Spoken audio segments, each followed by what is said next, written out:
Hey folks, Eli, you probably see me around the farm. Steve was nice enough to come by today here in District 3 Morgan County. He's one of the candidates running for the Republican nomination. And I got a lot of questions. Hadn't been able to talk to many people. Steve was nice enough to come by and sit down and answer some questions, so I thought you all might appreciate it as well. So, you ready to be grilled a little bit, Steve? Yeah, let's go. So, granted, we've met a little bit, but tell me a little bit about yourself, where you're from, background, how you got where you're at. Well, I was born and raised in Savannah, Georgia. I had the privilege when I got married to live up in the mountains of North Carolina. My wife and I had a little furniture business up there where she would refinish the furniture, I would repair the furniture, and then when we decided we needed more kids, that she said, "Well, I don't want to have to work anymore. I want to stay home with the next one," and so that's when I got on with Georgia Pacific. Well, Georgia Pacific was looking for a mill to buy up there, and certain things happened, and they didn't buy that mill. But they said, if you still want to interview at other mills, we can set you up for that. So I went and finally got on with them down in Russellville, South Carolina, and worked in the sawmill for 8 years there, and then got transferred over. And I was the supervisor at the planer mill here in Monticello, and stayed there until I opened a barbecue place 8 years later. And anyway, after the barbecue, I hit that at the wrong point in time, and so anyway, had to go on. I got back into the lumber business in the capacity of building cabinets with a man here in Madison, and that worked well for a little while. And then there was an opening at another reman mill down in Union Point, and I worked over there for a little while. But anyway, my last job was with Great Southern Wood in Conyers, and that's where I finished up my career in the lumber business. Okay, so good bit of time dealing with wood and agriculture, so Yeah. very familiar with kind of Yeah. what it takes to feed that sort of stuff. So Yeah. tell me, you ended up over here in Morgan County. Yeah, What drew you out here? Well, that's when we got transferred over to with Georgia Pacific over to to Monticello. We were looking for a place to live, and so I looked all around. I looked in Newton County. I looked down in near Macon, and just. So anyway, one day I ventured up this way and saw Madison, and I thought, man, when my wife and daughter see this place, I said, this is where we're going to live. And so it took a little while. It took 4 years to finally find a place for us to build a house. But I had to rent for 4 years before we found that. And so anyway, been here 27 years. And I call this place my home. I don't have any plans to go anywhere. My roots are sunk in right here in Morgan County. It's the same way we feel. My family's been on the headwaters of the Appalachian River since the 1790s. Wow. But we wanted to be in an agriculture area and a place where we could homeschool our kids and things, and that's why we got here. So we call it home now too. Yeah. I think I remember us talking. You got plugged into some things like prison ministry and stuff like that around here. Yeah, we go to East Ridge Church over in Covington, Uh-huh. and anyway, I taught Bible study for pretty much the whole time we've been married, and then I met a guy. I've been wanting to do a prison ministry and just didn't know how to break into that. Didn't know what materials to teach, and anyway, just happened to meet a fellow that goes to my church that does a prison ministry here in Morgan County, and so. Asked me if I could team up with him, and I was welcome, and we just graduated our first 12-week step study, so that was a good experience, and I hope the guys got a lot out of it. That's really neat to be plugged into something like that, and people that have some disadvantages and need some help, some right help. Yep. Now, Commissioner District 3, what made you want to throw your hat in the ring? Well, I guess it all stemmed from the fact with the Rivian plant and such. I'd gone to a number of Board of Commissioner meetings. I've been to a number of the JDA meetings, and I just felt like the people were not being heard. And I want to be able to speak for the people. I want to be able to understand what they want and what they expect out of the county. I don't want to see the county change. I know change is coming, but I think we need limited growth. I think we need to watch, what we're doing as far as zoning, and I just feel like we need a change there, and I want to step in and put my 2 cents worth in. So you mentioned zoning, and that's one of the big reasons our family chose to be where we're at. Right. Is there's what we think are some very attractive things about having the ag zoning and the residential ag zoning with road frontage requirements, specific acreages on what you can put on there, because that's the place we want to be. Now, there's a rumor mill all around, and one of the rumors is that one of the candidates is willing to support that zoning being changed to allow more building, more houses on lower space. Is that you? No, that's not me. Okay, I appreciate you clearing the air. That's definitely not me. Because again, you just hear rumors around. Right. So would you? Okay, so knowing it was not you, and I appreciate that. We've got a comprehensive land use plan in the county, and that specifically, of course, as you know, states out that type of zoning in particular areas. That's a long-term, decade ahead look. Is that something you're willing to stick with? Oh, yeah, I would definitely. I think you need long-term planning, and I think you need to look ahead, and you need to follow the plan. Okay, because that's important to me and my family. Right. I know others may look at it a different way, but we've set this plan, so that's a big deal to us. Right.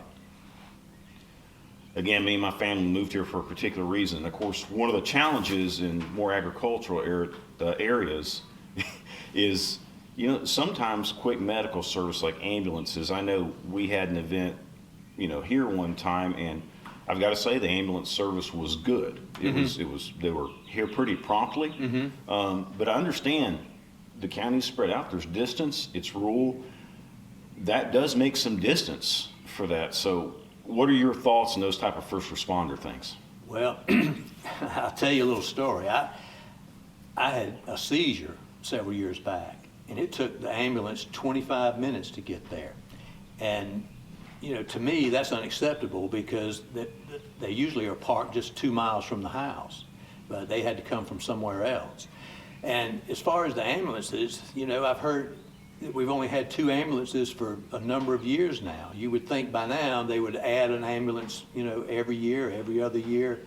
And I just think that, something needs to be looked at as far as that. I hear that same thing from a number of people. My neighbor had a brush fire, and it took 25 minutes for the fire department to get there. They even came, there's a fire department 2 miles from my house, but yet they didn't respond. They had to send a fire unit from Madison to come out there, and then they ended up coming down the dirt road, which is 6 miles long. So it took them a good 25, 30 minutes to get there. So, and of course, your criticism is not about the people that are doing the work. Right. It's just about the actual locations, ability to staff them, and get the service to the field. Exactly. Yeah, we got to have a little bit better response time, especially in the rural areas. And that gets me thinking. Reading the newspaper, because one of the things I love is I can get a printed paper here in the county. I mean, it takes me back, and I love it.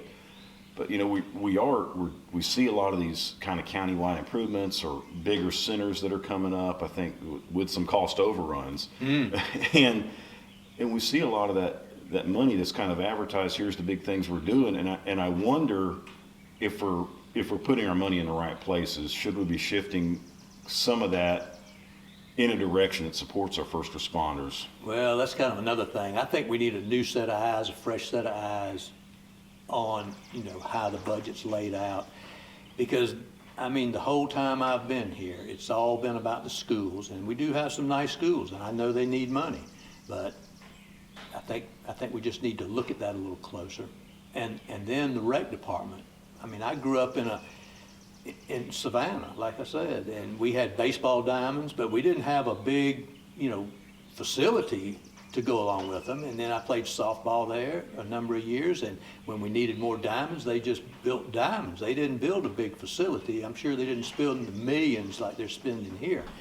And that was another thing that kind of disturbed me was, to go in and agree on one price at 19 million, and then all of a sudden have to jump it up to 25 million. Now, something's definitely wrong about that. Somebody's not looking at something, and I would like to get in there and try to figure those kind of things out. I think, do a better job at that.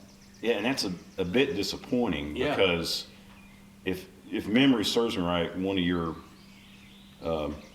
competitor is not the right word, but another candidate running for District 3 kind of praised herself for being a CPA. Right. And so we've got, I mean, I guess a $5 million, if I'm doing the math right. 6 million. 6 million cost overrun. Right. I mean, that could pay for an ambulance service or two, I believe, here or there. Yeah, that's how I see it. So something's definitely wrong when you miss it that far, and you're a CPA and you miss it that far. Yeah, and I get it. I know. You know, I get what business is about. Been in business for a long time. Right. You've obviously run a business. Right. There's going to be times that things go up.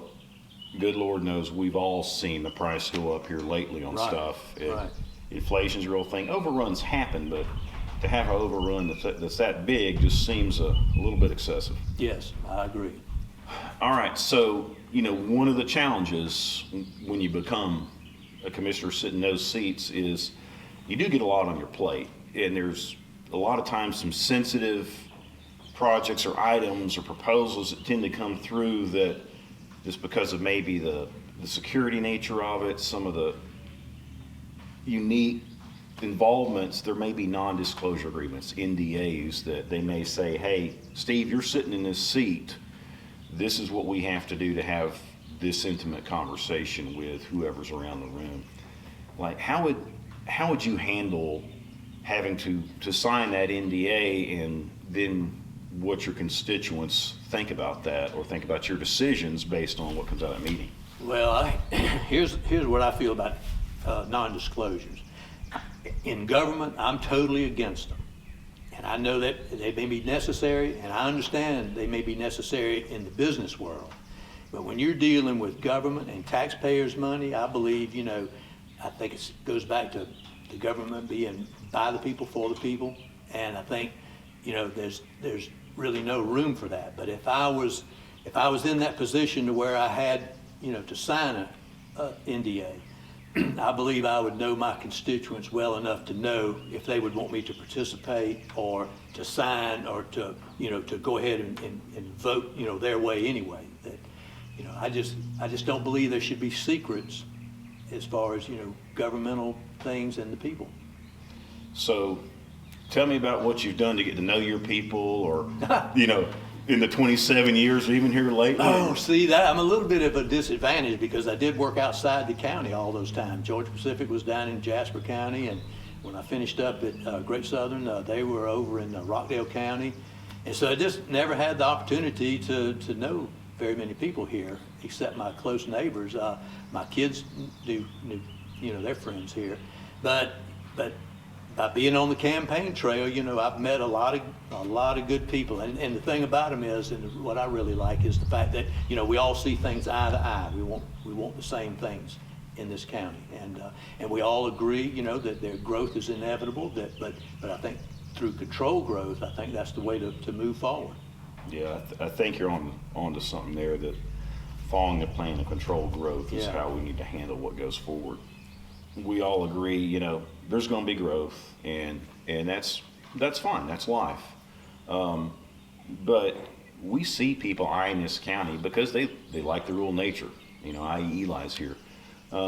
We also see, corporations and frankly land speculators, that look and see that too. And there's going to be places where people may show up and say, hey, we can promise the county this, but we'd like this tax abatement, or we'd like to see this rebate or incentive. Is that something you'd support? No, I don't think we need to be, I don't think we need to be helping business that already wants to come here. So if they want to come here so bad, then they have to go and play by the rules that we have in this county that make this county great. So to give them tax breaks, I just don't understand that. I don't see why we need to do that. That's taken away, that's causing the people to have to pay more taxes. I mean, that's the bottom line.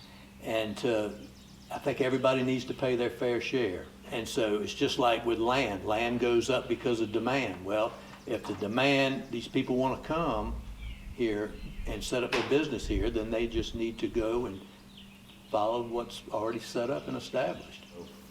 We, me and my family moved here because it's rural, because it's agricultural, and I wanted to raise my family in a certain way. Right. I wanted to live my life in a certain way. Right. Now, part of that requires us to drive 30 minutes to the grocery store. We're fine with that. Us to drive 30 minutes or so if we need to go see a doctor or something in an office setting. That's fine. That is a decision that my wife and I said, yes, this is the right choice for our family. Do you hear that from people when you're going around, or do you hear we want to see, more things come in and more, tighter spaces, things more close? I mean, what are you hearing out there? Yeah, I don't see people having a problem with traveling just a little bit to even 30 minutes to go to a grocery store or go to a doctor or do the things they need to do. I mean, they moved out here and they settled on 5 acres or 10 acres or what have you. They did that for a reason, because they wanted to get away from that urban sprawl, and they like the country life, and I believe that's not going to be a problem with people moving here. Steve, I mean, one of the things that shocked me was the way that we got railroaded with the Rivian plant. So Right. people can be on all sides. They can say whatever they want. Right. Long and short, I didn't get a voice. Right. We saw all the red shirts, all the stuff that went everywhere. I appreciate people showing up and saying things, because I got work. I can't Right. always make that stuff. Right. I think what disappointed me was my District 3 commissioner sat there and with a very apologetic look on his face told Fox 5, I just didn't see any way we could fight it. And just that's a direct quote. Now, that bothered me a lot. Didn't see any way we could fight it. I mean, at least try. I mean, what happens when the ball's in your court? I believe this: if the people don't want something, then I'm going to stand behind what the people want. I'm going to fight for them no matter what. We might lose, but I'll at least be fighting for them. Now, that one of the Morgan County commissioners, essentially, one of those commissioners is up sitting on the JDA Right. board. That's just the way the board's set up. Right. So if you end up in that seat, that you get rolled over on the JDA board, would you push a motion with the JDA to help really look into this well problem? Oh, definitely. Yeah, I think they share some responsibility for this, because they're the ones that had the experts come in and say, you don't have anything to worry about. It won't affect your groundwater. And they brought in these experts that claimed that, it would have no effect on the people that live around there, and it has. And so again, they haven't listened to the people, and I think I would probably be a thorn in the JDA's side if they ever asked me to be on that board, because I don't agree with a lot of what they have to say and what they stand for. So in your seat as commissioner, or any of that stuff that you may get called into, I mean, we know there's going to be times, and I'm assuming you're not a lawyer. No. You didn't mention that. No. So, I mean, there's going to be times when maybe things are presented to the board that, are pretty thick legally. Maybe we're trusting the county attorney that his words, he's researched everything and got it right. But from kind of you're sitting in an administrator's role in that board, how would you handle getting, a thick document or things that involve lawsuits that involve the Board of Commissioners or the county? How would you comb through that? What would you do to kind of correct, make sure you're making the correct decisions for your people? Well, I'd research as much as I, knew how to do, but if it got in and over my head, I would have to get some kind of second opinion. I would believe I would have to go ask a lawyer or somebody else, an engineer or somebody else. I wouldn't just take just one person's opinion on something to saying it's right, especially if looks like there's some question or some legal stuff involved. I would have to seek further help on that. All right. Well, Steve, I very much appreciate you coming out. It's everybody's out handshaking in political season, but you're the only guy that's actually been willing to come out here and have a face-to-face conversation, have it recorded for others to see, and frankly handle some tough questions from me and my family. So I appreciate it very much, sir. Well, I appreciate it very much, and I sure look forward to your vote. Thank you, sir. Thanks, Eli.